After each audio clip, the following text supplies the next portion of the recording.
Minsan ba pakiramdam mo parang hindi ka naririnig? Na kahit ilang ulit mo nang sinabi ang huwag, paulit-ulit ka pa rin nasasaktan?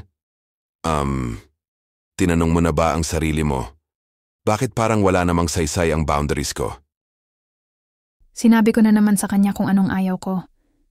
Pero bakit parang binabalewala lang niya? Dahil minsan, hindi sapat ang sabihin lang. Kailangan ng paninindigan. Kapag paulit-ulit mong ibinabalik ang tiwala, kahit nasira na. Kapag pinapatawad mo, agad-agad ng walang pagbabago, ang mensahe mo, pwede naman ulit. Ang boundary na walang aksyon ay parang warning sign na walang harang nababangga. Kasi alam nilang walang tunay na hadlang. Pero natatakot akong mawalan ng tao sa buhay ko. Paano kung layuan niya ako? Ang tanong, anong klase ng relasyon ang meron kayo kung kailangan mong isakripisyo ang sarili mo para lang manatili siya?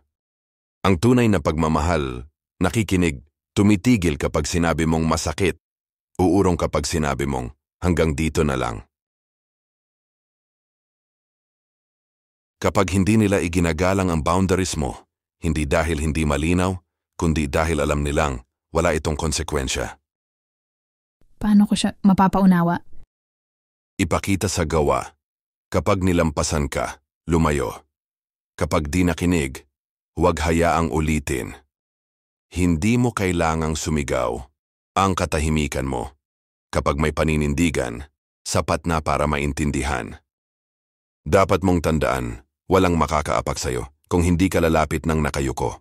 Mula ngayon, kapag sinabi kong huwag, ibig sabihin, huwag talaga. Hindi na ako magpapaliwanag. Hindi na ako magpapasensya sa paulit-ulit na sakit.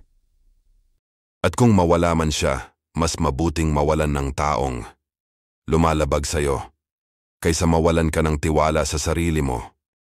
Ang totoong boundary, hindi lang sinasabi, ipinapakita. At sa bawat pagtindig mo, unti-unti mong tinuturuan ang mundo kung paano ka dapat mahalin. Hindi ka marupok, marunong ka nang pumili.